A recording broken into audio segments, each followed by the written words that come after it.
reports, Yeah, you know, yeah, you're sitting there arguing it over and over. Memorize, which is awesome. Okay, that's But, 6. like this Are we ready? Dinner every, like something every Call the order of the March Parks and Commission meeting. Can we have a roll call? Ken, Here? Knievel, Here. Turner, Here. Conver, Here. Jablonski, Here? Holland, Here. Page. Alrighty, everyone has the minutes from the last meeting in front of them. Is there approval? A second? I'll motion to approve the minutes. I'll second. All in favor? Aye. Okay. Public comments, is there anything? None tonight, sir. Okay. So I guess the next item is the Polk City Junction Trailhead Review and Feedback.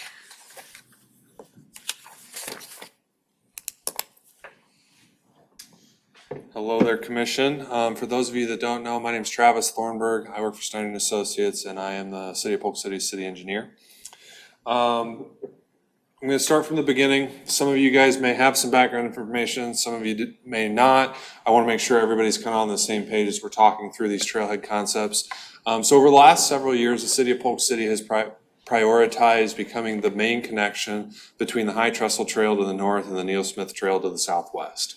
And in doing so, staff has been working diligently on acquiring funding, getting projects put together, and generally laying this project out in a manner that not only achieves the goals of becoming this connector between those two regional trails, but also doesn't compromise any of the other, sorry, I let my computer go to sleep. Compromise any of the other priorities the city may have. There we go. I'm gonna constantly move my mouse now, just so that doesn't happen again. So what I'm showing you guys on your screen is an exhibit that we've been progressively working through and updating as we've gotten these projects taken care of and looked at. Before anybody says it, I know the numbering doesn't make sense. It was just kind of the way that we were laying out when we were gonna start on these projects and that kind of thing. So they start in the middle, they go up, and then they come back down, and you're not gonna be the first one that's told me that the numbering doesn't make sense. But kind of give you an idea of what we're looking at. So we've broken this into 7 different phases. Phase 1 would connect to the north side of the Kiwanis Park, go up to the existing roundabout, and then make a connection to what we're calling phase 2, which runs along the south side of the school's property. Phase 1 is currently in design. We are currently in the October 2025 bid letting for that project. Includes about 3/4 mile of trail, plus the reconstruction of the Northside Drive intersection to a roundabout. What we found is when we did Vista Lake, it worked really, really well for school traffic, but it's caused a problem at the north side. So we're kind of remedying that as part of that project. Phase 2, if you guys have driven north of Northside Drive, you probably noticed it's in. That's about a mile of trail that runs along the school's property. We completed that last construction season, so that project is completely done. We officially have 1 phase of the Polk City Junction Trail completed. Phase 3 will run from the eastern boundary through the regional park and up to the north corporate limits of Polk City. This is actually the only phase of the project that we're not currently under contract for design. We're waiting for mass grading of the regional park to be complete. And then we'll design off of the actual grading that takes place in the park, and we'll get that constructed. Hopefully, it should be done by the end of the 2026 construction season. Then we'll move down. I'm gonna kind of glance over phase 4 and phase 5, because we're gonna talk about that in more detail as we move forward. Phase 6 is the old Yvonne Van Dorn property directly across Parker Boulevard from Quickstar. That project is currently on hold. We've gotten some interest from potential developers in that area, so the city's not going to spend any money. They don't have to. But if that commercial development becomes delayed and that's the last piece in getting this connection put together, the city's prepared to put that in if need be. And then phase 7 goes from the existing trail on Quickstar's lot and connects to the Neil Smith Trail. We are currently working with the Corps to get a lease agreement updated to facilitate that trail. We're a lease agreement amendment from being ready to final design that. But once we get that lease agreement in place, we're probably 2 to 3 weeks to being able to have final plans for that project put together. So all these moving pieces, all these things that I wanted to make sure that you guys understood, we're working on in the background. But I think I want to dial in to make sure, or to kind of talk about phase 4, phase 5, and the trailhead is kind of how we've grouped this project. So I kind of glanced over it before, but this project will pick up at the south end of Kiwanis Park. It'll go down 3rd Street, down Bluff Street, down 2nd Street, and down Broadway to connect to the existing trail that's on Broadway. We'll then jump over the existing trail that runs along Broadway and Deer Haven, and then we have existing outlots or easements that connect us from the existing trail just off of Grimes Street all the way up to the Bridge Road existing trail on Home State Bank. So that's the project we're talking about tonight, and specifically what we're looking for from the commission is we're looking for feedback on some trailhead concepts that we've put together. So we're going to zoom in even further to this hatched area right here. So this is the vacant lot, call it northeast of the creamery. The city owns that parcel. Anybody that's seen that parcel, we've got some elevation challenges that we're going to have to overcome. So we've put together a couple of concepts that kind of, I think, give different feels for the way that we can handle this trailhead. And we would be looking for any comments, questions, concerns, feedback that you guys may have on those. So the first concept we're calling Concept A. This one we're coining a trailhead with parking. So when the city council approached Snyder and Associates about tackling what we'll call the problem of parking on the square and a trailhead facility, that was the two things that they wanted. They wanted trailhead amenities with a substantial amount of parking to help the square. So this Concept A, we feel like we've balanced that pretty well in that we've got 34 parking stalls, 17 on each side. One thing worth mentioning on this concept is we do have an access easement up here that facilitates this construction. So we're set up to put parking off of this old Walnut Street alley right of way. A few things worth noting. You'll see on this concept the site identity structures, these yellow boxes here and here. We're calling those site identity structures right now, but really what we're looking at is we want to do something that draws people's attention to this trailhead facility. So it's things like, if you've ever ridden the Raccoon River Valley Trail, those columns in Waukee that are all over the place, that's kind of what we're thinking, at least on the surface level, tying into the city of all seasons, recreation destination. That's kind of the story we're going to try and tell, is we're going to try and tell that outdoorsy, all seasons, maybe some colors, maybe some designs. We're not quite to the detail portion of that, but that's kind of what those site identity structures will look like. We've got a triangular trailhead kiosk, so that'd be a 3-sided bulletin board type facility where you would have a trail map on one, and then you could do an event posting or posters or something else to kind of provide information for cyclists as they work. In this concept, we've left a space down here to put a trailhead kiosk on the other side as well. So that's the other thing about these concepts both. We're working within a confined budget, and so it's really important to understand that there are a number of different things that we have additional space for. So an additional trail kiosk, we've got a space for an additional bike fix-it stand. We've talked about it potentially including some sort of portable toilet enclosure, something like that.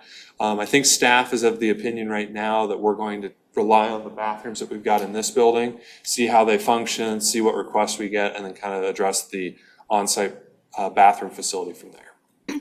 A couple of other cool and interesting things about this concept. You'll notice a lot of green space. We've proposed 2 to 2.5 inch caliper trees. It's about double the size of what you would typically specify on a project, so we can get maturity of this facility a little bit quicker, get those trees established, get some shade going, so that this is more of a park type facility versus just being a parking lot. The other item that we've added that we really like on this is a stormwater management measure is this dry creek bed. So it would be dry probably 60, 70, 80% of the time, somewhere in that ballpark. But then it would help to manage the stormwater that comes off of the site without overwhelming the storm sewer below it. It kind of ties into the whole nature story that we're trying to tell, the city of all seasons, that outdoor recreation. We really, really like that feature as part of this. Kind of back up to kind of give you a little bit of a caveat as well. So the city has secured almost $1.3 million in funding for phase 4, 5 in the trailhead. That's specifically earmarked. $700,000 is for the state recreational trail fund, and that's specifically earmarked for trailheads and trails within this section. The other is TAP funding, which is Transportation Alternatives Program. It's a federal aid program that specifically targets off-street bicycle and shared pedestrian facilities. So that's kind of where the funding's coming from. It's earmarked specifically for trailhead and trails. So I wanted to mention that as well. The other item that you'll see on both of these, if I zoom in a little bit, so throughout these designs, you'll see these little circles with like the light yellow highlighting on them. Those are lighted bollards. Kind of gives a softer feel, gives a trail-like feel. We can kind of tie the style of those bollards into what we have on the square existing without having to match the lights exactly. Because those lights on the square, we've done some checking and I can't find anything that looks exactly like it. So what we're going to try and do is kind of do some alternative, less harsh lighting that kind of ties the theme of the facilities together, but you don't have to exactly match. So this is kind of gives you an idea what the dry creek bed is, and then what that trail kiosk. And then the other thing that you'll see on both of these structures is a 16-foot by 16-foot shade structure. And that kind of gives you an idea of what we're talking about with that. As we get into more detail, as we continue to dig into these different concepts, we'll work with staff to make sure that whatever colors and materials we're using tie into the rest of the parks. Those kind of give you an idea of what we're looking at for this. Just so that you guys are aware, which one is that? That's B.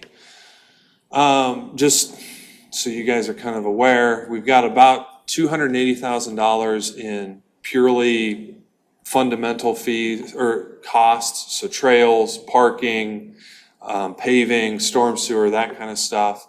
Utilities, we've got about $40,000 in, and then our amenities we're putting about $186,000 into.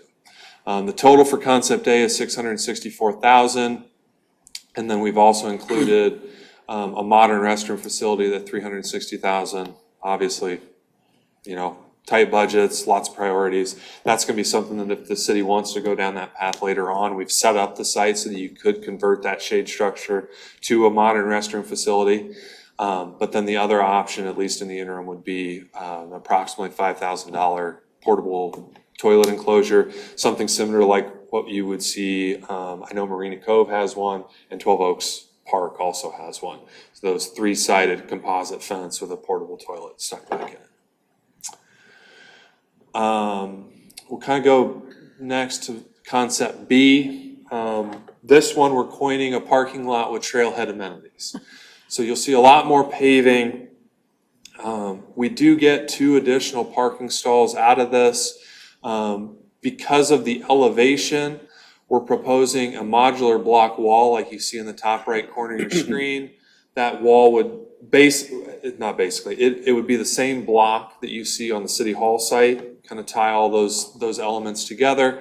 But because of the elevation of this, you're going to have street or headlights potentially at or above eye level. So we would have some headlight screening to cut down on the light pollution across the property line. You see the lighted bollards, the shade structure. You can't see them very well, but there are bike racks tucked up under these trees. I guess that's the other thing I didn't mention on A, is bike racks on both sides. So you've got bike racks up in this area around the shade structure, and then you also have 4 each in this island and this island. So those are comparable. It would help if I had the right files. instead of the dry creek bed, what we're proposing as part of this would be an oversized storm sewer pipe that would help to hold some of the stormwater back, and then the discharge would be sized appropriately as to not overwhelm the downstream facility. But then the other thing is, by the time you get to this corner, you end up with a wall somewhere between 4 and 5 feet high, which eclipses the threshold for the necessity of fall protection.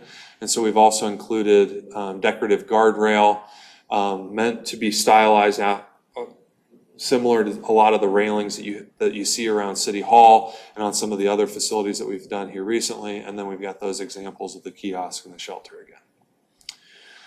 For comparison's sake, this one, we've got about $355,000 in hard costs in terms of paving, grading, storm sewer, that kind of stuff, $40,000 in utilities, and then $165,000 in amenities. So what you can see here is baseline, this concept's a lot more expensive with fewer amenities, but a similar utility cost. And then the total cost comes out to about $729,000 compared to that $665-ish that we saw in Concept A. I've tried to be objective. I will fully disclose Snyder and Associates has recommended Concept A to city staff. We feel that it fits the character of Polk City better. It gives you a lot of trailhead amenities without overwhelming the site with concrete. But I'd like your honest feedback, comments, questions. You guys have a vested interest in parks and seeing parks in this community the way you want them. So we'd like to hear what you have to say and think. I'm massively proponent for A, for sure. A lot because of the nature aspect of it. I really liked A too, for only getting you said 2 more spots in option B. Like, that's just a lot of extra cost for not a lot of extra increase in parking, and you're lacking a lot of the amenities in that one. One question I did have, well, 2, I guess. Would the city be on board with the maintenance of the bioswale or the dry creek bed? Because I know that's a little bit more to maintain than just a pipe underground, but just didn't know if that had come up in discussions. I don't know that it's come up in discussions, but Snyder and Associates being the city engineer, we would help facilitate, those maintenance practices. What we would try to do is we would try to specify something that's pretty low maintenance, so there's not a ton of maintenance cost associated with it, but still gives you that effect and that drive. And then, do you anticipate needing any ADA spots down here or not, because it's not really in the vicinity of businesses? Because that would probably take up another. That would probably take another couple stalls out of the count. But yeah, I think with the counts we're at, the proportion would be the same. I still think you're going to end up too short in A versus B. It just may be that you got 33 stalls instead of 34, and then 35 instead of 36. So okay. I think that's a final design thing that we'd have to look at. But this was just more of a concept rendering what fits kind of thing. Yeah. No, I think A is cool though. It's. Yeah, I think A looks much better. My only question is, how does that elevation thing work? When you look at the businesses that are on the south side and then trying to level everything out? On the south side, so you're talking like the backs of those businesses that go to that. I mean, we're not touching the alley, so we would bring that pavement off, and that's one thing that I think is really cool about Concept A. So we're dealing with the elevation on B with the wall. But on Concept A, because we have so much more green space and we have length of trail to deal with, this comes right off that alley, grades at a reasonable slope off. We have a curb and gutter with a sidewalk, and then we make up the elevation in those green spaces. You'll see like this trail here switches back. That's to get you that additional length to get the compliance that you need for ADA trails. So that's kind of, and you'll notice too that like this trail isn't perfectly straight. It's to kind of give you that visual interest, but then also give you a little bit more length to be able to make those transitions.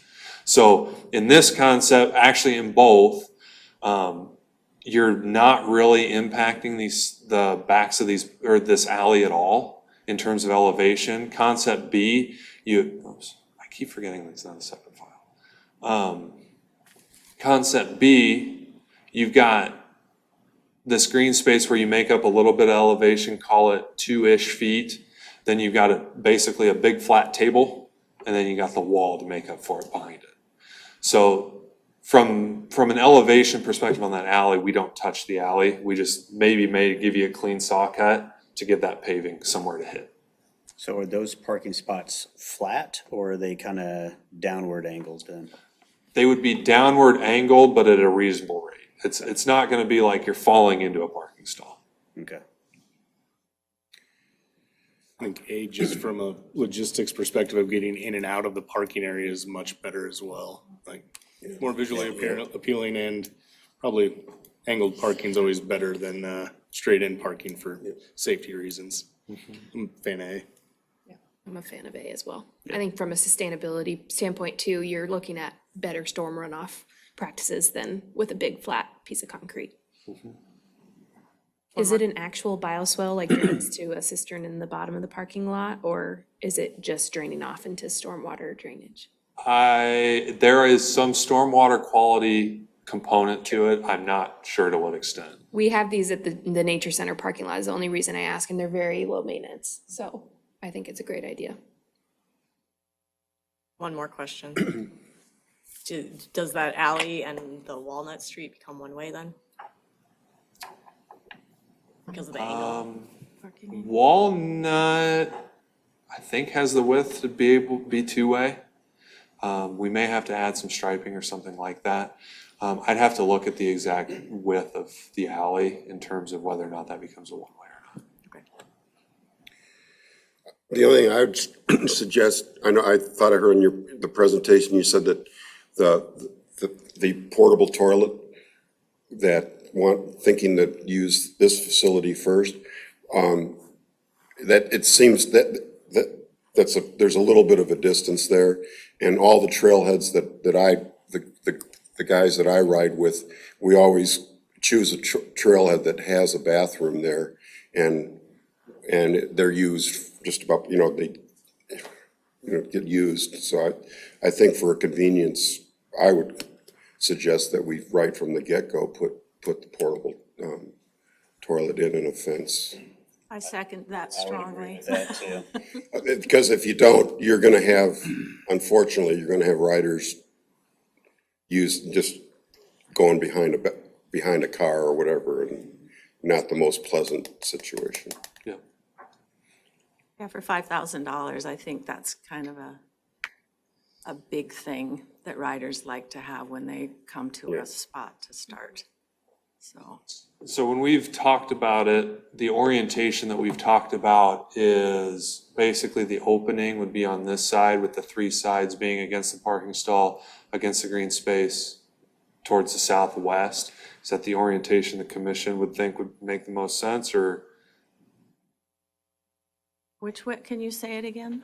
So the opening would be to the northwest, so the opening would be pointing towards the shade structure with the three blocking sides being here, here, and here.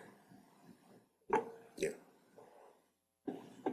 Try to shelter, or try to block from these residential areas, anybody that may be walking behind the businesses, and then anybody that's using those mini storage facilities. Maybe change where you have that picnic table then.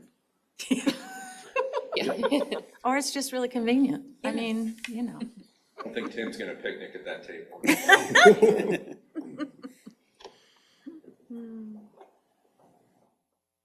If there were to be a permanent bathroom there built in the future, is that the same spot that you would do, or? So the way we've set this up is you would convert the shade structure to be the modern restroom facility with an awning off the front of it.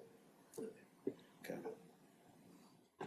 So you would more or less use the uprights of the shade structure, or whatever you drive into the ground for the shade structure. You'd build the facility from there, and then you put the awning off the front of it. If you've ever ridden through Dallas Center, that's kind of the number. That's what that number will buy you, is that modern looking brick facility, water fountains off the front, awning, that kind of stuff. Is there any plan for a water fountain in either of these right now? Like within the shade structure or anything? It'll have water service. I think it depends on, yeah. I think the intent is, yes, that we're going to have, that drinking fountain, bottle filling station, whatever it may be. And that's kind of looped into that bike fix-it station. We kind of looped that in for, at this stage anyway, for pricing, but. Was the cost for the site identity features in that cost opinion? The cost for what? The identity features? Yes. They were, okay. Yeah, so we have an allowance, and I probably should have explained that. At this preliminary stage, basically what we're saying is, when we design these things, they're gonna be no more than 10,000. And then we'll kind of go, we'll fluctuate based on what staff thinks we want, any of the other adjustments we need to make, that kind of thing. And then the other thing that I guess is worth mentioning as well is each of the, well, in concept A, on our original concept, we had actually shown 4 in each location, with the idea of being, the 4 seasons, all seasons, that kind of stuff. But for cost-saving purposes, what we're going to do is we're still leaving that space to put those in the future. But then the current thinking would be as if we go down the path of the 4 seasons, you'd have fall and winter, spring and summer down here, and then you could supplement with the other 2 at a later date, kind of thing. That's kind of the thinking right now, but we have cited those in to fit within these locations. So that's an expansion possibility. There's also, so like this area here, obviously we're not filling with a whole bunch of amenities. So there's potential for bike fix-it station, additional bike racks, additional picnic tables, that kind of stuff. I think this one really gives you a lot of flexibility in terms of the way you use the site, the way you expand the site, the way you add amenities. Whereas concept B really gives you full build out day one with not much flexibility. I was curious, is there I assume some study's been done that says the square could use X number of extra stalls for all the traffic we're getting now and traffic for this, or? At this point, there has not been a formal study. It's more anecdotal in terms of, we added the city hall, it didn't really fix it. So we're gonna add this, and it didn't really fix it. Actually, that may fix it. 34 stalls is a lot. Yeah. And then the other piece that I didn't mention before is, as part of this project as well, we will be impacting this parking here, converting this to parallel, but we will be adding parallel parking along Broadway as well. We're gonna narrow the through path of Broadway, add a curb with a dedicated parking lane as well. So we're being very mindful of trying to add parking wherever we can. What is the planned timeframe for the construction on this? So right now, we are currently in the October 2025 bid letting.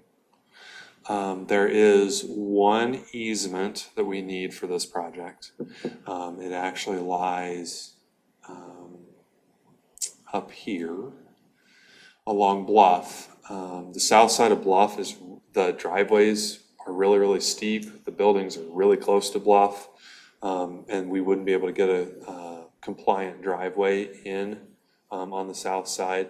So right now, we're in the October letting. The intent is to have this completely constructed and built by the end of the construction season 2026. There is a caveat to that in that we're using federal money, so there's potential for that to be delayed just based on some of the funding requirements and what's currently going on in Washington. And then the other thing would be acquisitions, and because we're getting close to a core facility, there's potential that they may extend the timeline as well for core reviews, core permitting, that kind of stuff. We don't have impacts on the core facility right now, but there are some easements that we do encroach into for flooding and other things that have existed for a long, long time along the 3rd Street corridor. So optimistically, end of 26 construction season. Okay. So is there still, and maybe Chelsea, this is a question for you, is there still time to apply for more grants and all to see if we can get any extra money to have that restroom in there?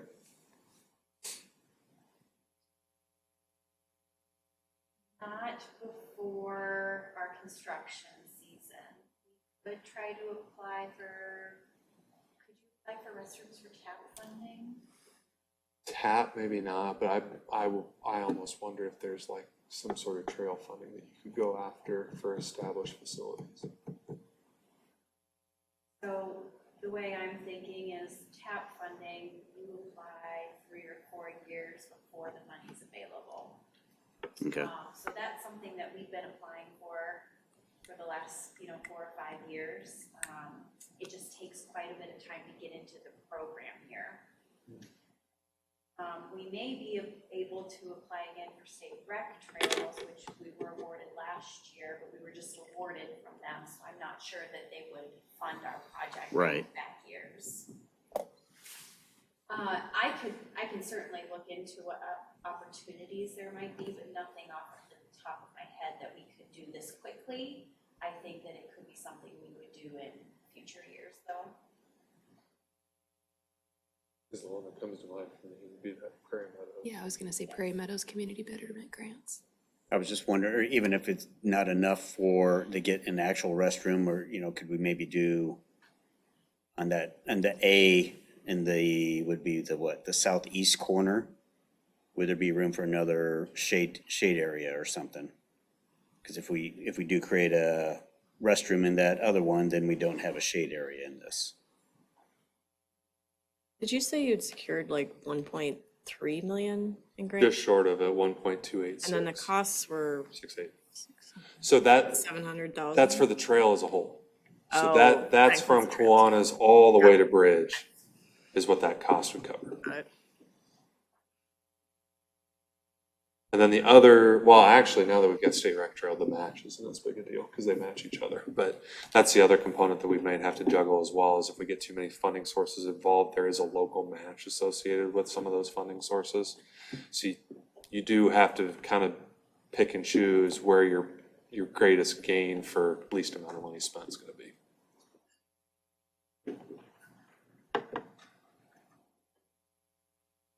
Anything else? Okay, I am getting an overwhelming A. Yeah. Yes. City council about it. Thank you, guys. Thank Thank you. you. Looks like the next item is the Park Activity Challenge. No. Monarch Monarch Pledge. Monarch Pledge, exactly what I meant to say. All right, Commission, if you'll remember, in February, I sent you off with some homework to kind of just look at this program, the Mayor's Monarch Pledge, from our park system's point of view. From what I've read, it's a fantastic opportunity for communities to really help a species that needs help, but also wanted to look at this at the lens of how can we best utilize this in our current park system. I have went through here, I think staff has kind of identified what I think, but I would love to hear what you guys think. I emailed you mine. Yes, Monica was the only one that emailed me, I don't remember what I so told you. Monica gets a star. I was like, I don't remember a due date being assigned. I think I focus mostly on the one action item coming from the program, and demonstration gardens. So one of these three has to come from this section. And looking for simplicity with the greatest opportunity and impact. And the first one jumps out pretty easily. Posters supporting native seed or plant sale, giveaway or swap. I think that's something that can easily be taken care of at a farmer's market during the summer. Something to that effect. Or on the page 6, earn or maintain recognition for being a wildlife friendly city by participating in other wildlife and habitat conservation efforts. I think that lends itself well to our city Four Seasons and outdoor recreation that we already have in place. I don't know if we're currently recognized by anything, but I feel like that could potentially be something to pursue as well. Okay, thank you, Darren. I mean, could we add some of this to this trailhead too? I mean, it looked like there was a lot of green space. I mean, could we put a couple pollinator gardens within there? Or native plantings, yeah. Dang it, Travis, why'd you leave so fast? We do already have native plantings along Parker, right? That um,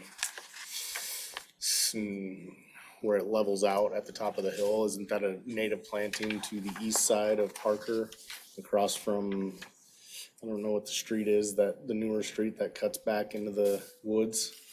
Am I losing my mind? Oh, do you mean the landscaping around the Leonard Park sign?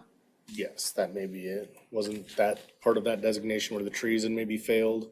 Was gonna be looking at a native planting site that someone was working on, or am I completely? There's one on, well, Oh, further down on, what we call Lakeside Park. Yes, where there, we've tried to figure out, at one point, somebody wanted to put a trail in there, somebody wanted to put outdoor equipment. Yeah, I know what you're talking about. So yes, I think that could be a possible spot for a future native plantings. I'm just thinking of expediency if we're 2 to 3 years out for the trailhead and we're trying to potentially get this done. Maybe need to focus on things that are existing rather than maybes. yeah, I was thinking of like our entry signs. I know there's probably Carl Forester grass. You've probably looked at them too. I think those would be great places to throw in actual native Okay. prairie plants, because they don't require water and they're so quick to establish. And they're right there, at the signs. And on the square, I know there's a couple of gardens. I don't think they're native focused from what I've seen. And I also think signage is really important, which is on the bullet point. So if we could also incorporate maybe a little bit of that, would be helpful. Yeah, and Gail, I'm glad you brought that up. I feel like midway through page 6, add or maintain native milkweed and nectar producing plants in public community gardens. one. I wouldn't classify those as community gardens, but But it's, I yeah, think its interpretation could be loose enough Right. that I think so. yeah, Yep. that's exactly what I was thinking of, yeah. And I also like the plant sale giveaway swap idea very much. I will say there is a native plant sale June and July at the Outdoor Rec Center in Jester Park. So I don't know if that's a willing partner. That would be someone who would come here and do the same thing. I can get you that contact if you. Thank you. Lamb. Yes, and I should say that also Mayor Karsjan is on board.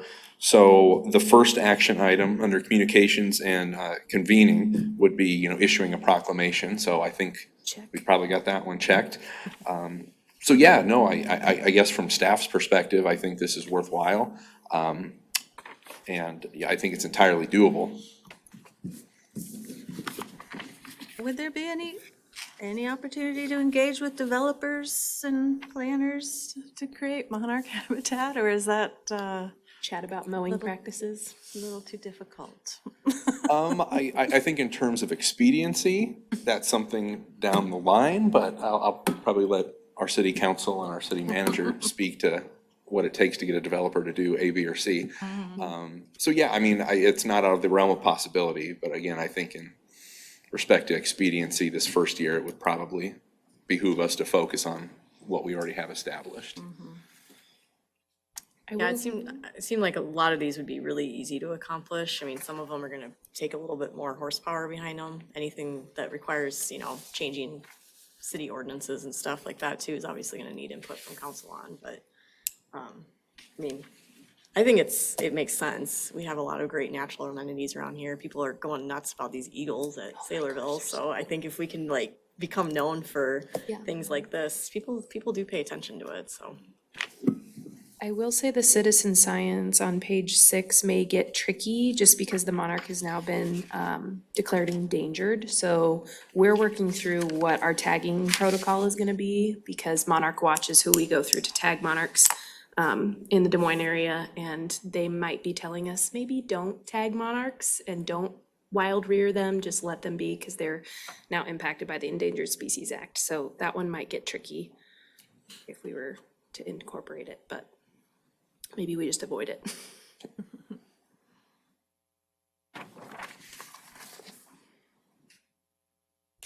All right, well, no, I thank you for that feedback. And as part of the application, it asks for, kind of a narrative summary. So I think I can definitely work with, you guys have supplied more than the 3 that we need, so I think I can write a pretty compelling narrative as to what Polk City would attempt to do while taking this pledge. So yeah, the next component would be considering a recommendation for the next level to go through this. So I'll leave that to you. So we would need a motion to do this? If you think it's worthwhile and council should take it seriously, mayor should take it seriously, now's the time. I'll motion. Is there a second? I'll second. All in favor? Aye. Fine for this too. End of the month, March 31st.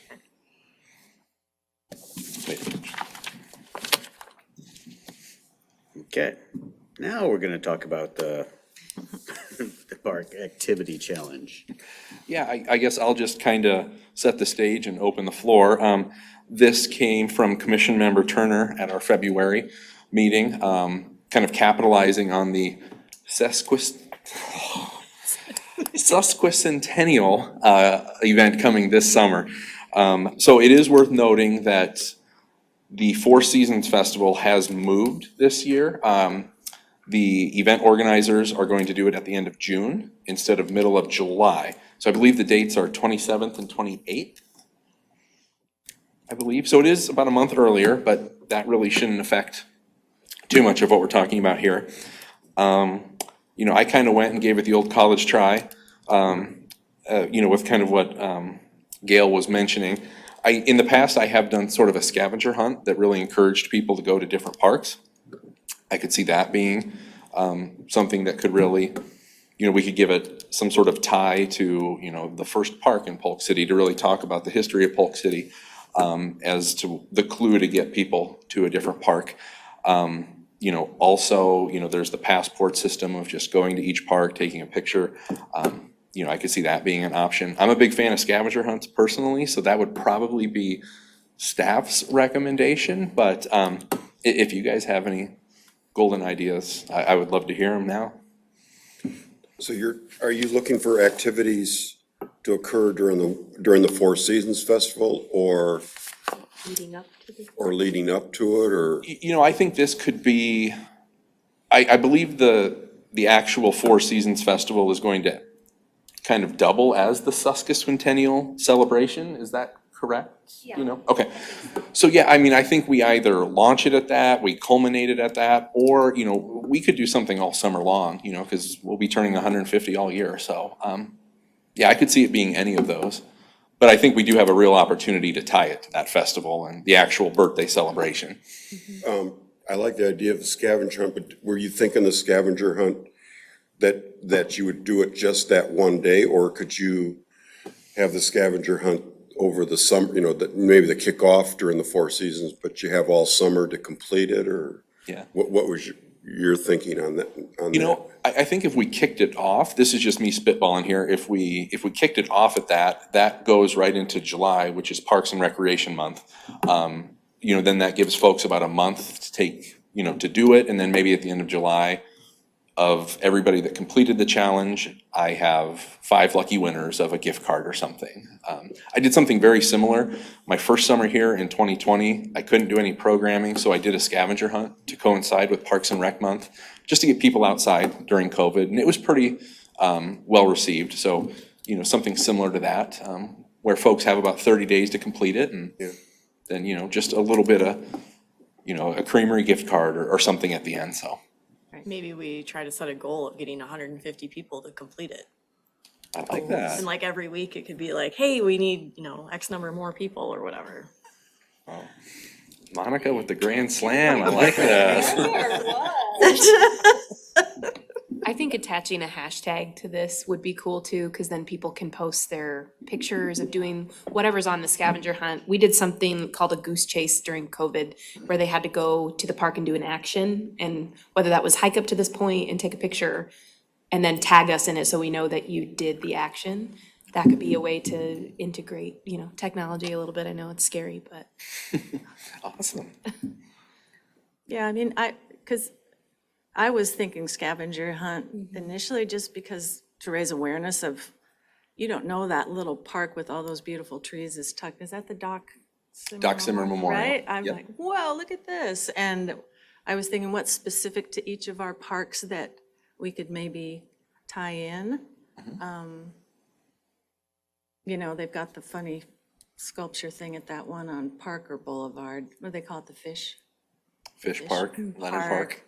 And then there's, you know, you can actually fish at the one at 12 Oaks or whatever. Anyway, something like that, whether that's on the scavenger hunt or it's something they post or both.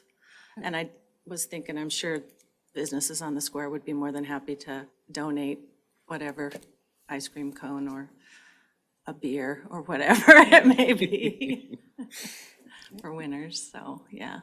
Yeah, I like the idea of a scavenger hunt, getting them out to see the parks and do something there.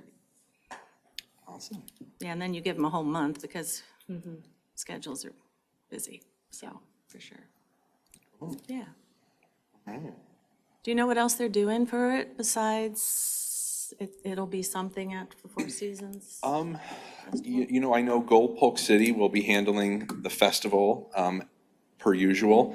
I do believe that the Big Creek Historical Society is going to probably be taking on the lion's share of the historical piece of it. But in terms of programming or anything special or a big birthday cake, I haven't heard of any of that yet, but I'm sure those are coming. Who, do you know is one person in charge of all of that? In terms of the entire festival that weekend, it would probably be Stacy with Polk City is the Her. point person Yeah, there. yeah, yeah. Okay. But the sesquicentennial itself would just branch from her to, I believe that's how far it's as you being, know. Okay. yep. Okay.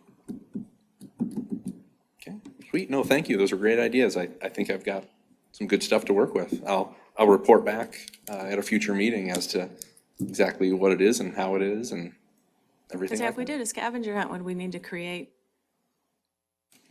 cards? How did you do it, or did you have people do stuff on their phones? or- So, again, during the height of COVID, it was all technology-based. So I had done wooden planks and I hid them at 5 parks. And they said Polk City Parks and Recreation. So you needed to take a picture with all of those planks.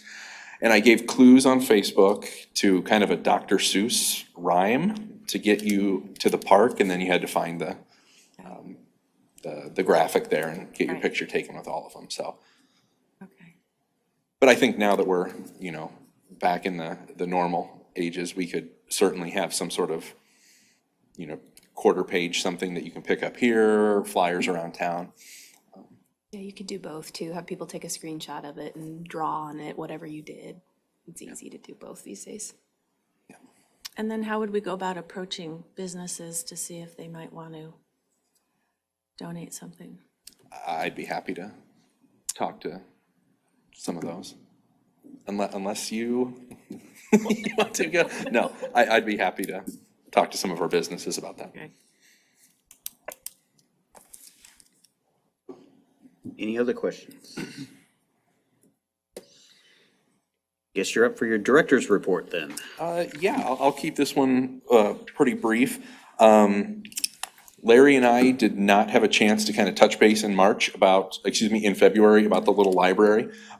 So I'm gonna make more of an effort to get me and Larry down for coffee sometime this month, so we can talk about that at a future meeting. Well, that brings up a good discussion.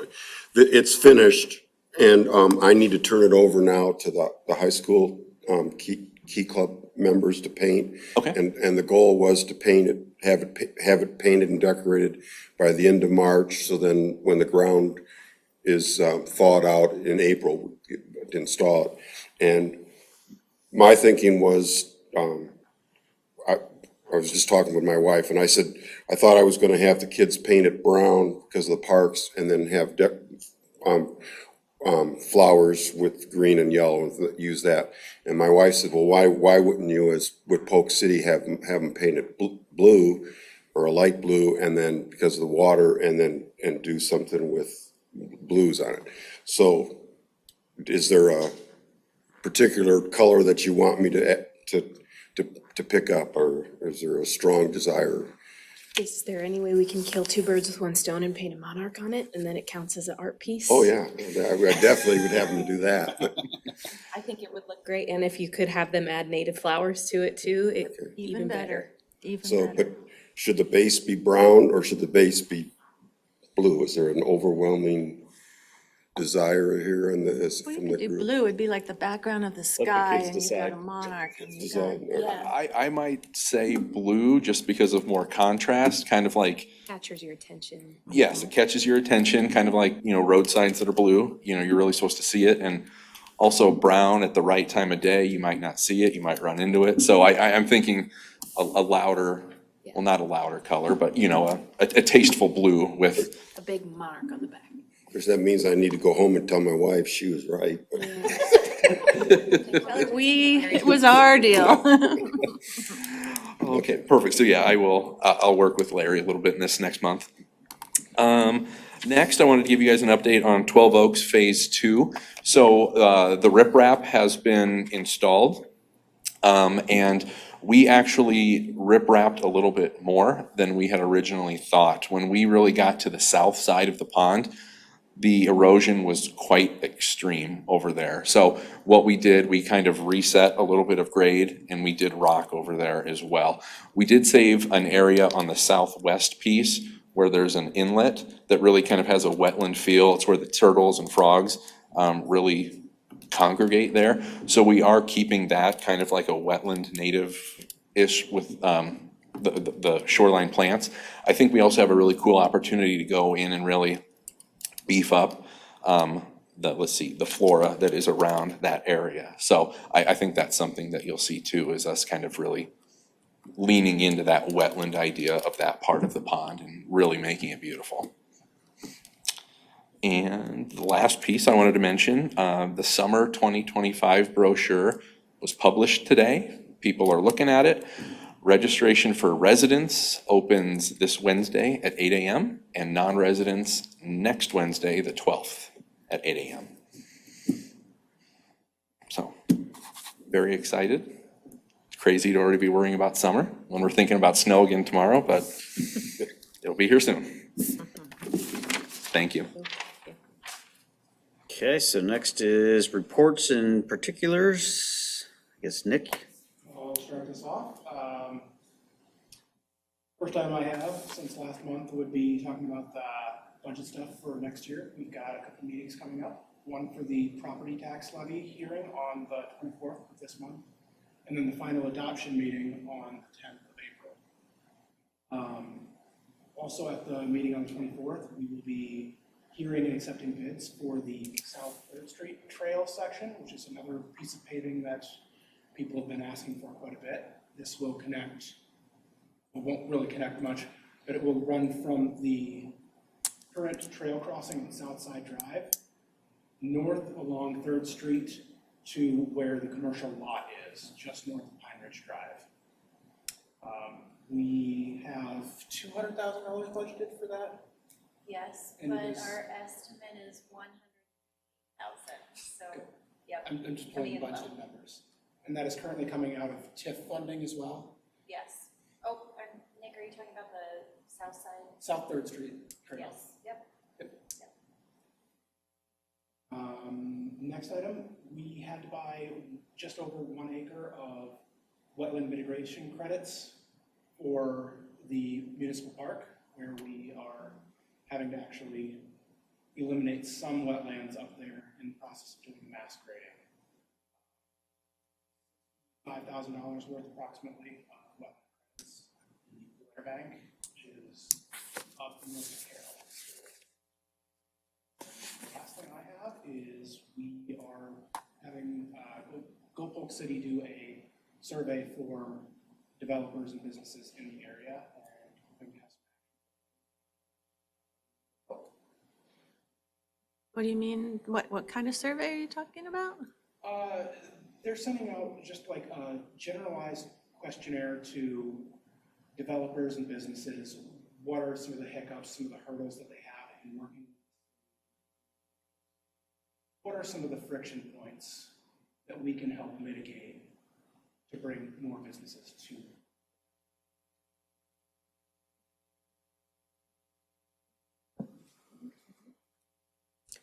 Chelsea, you're not always here. Is there anything you were here for or just watching us?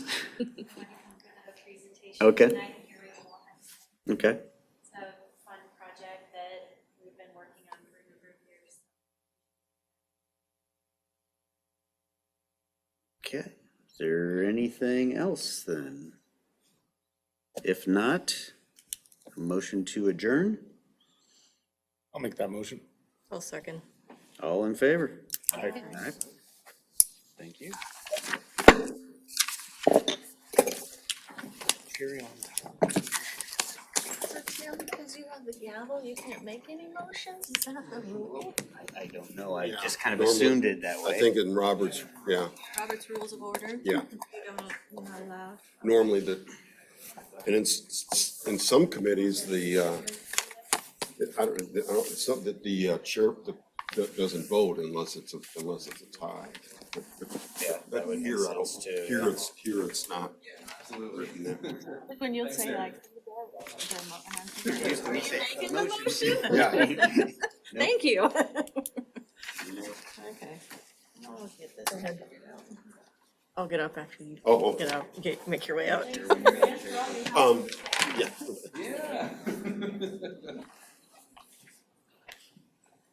Probably do what? Really? Okay.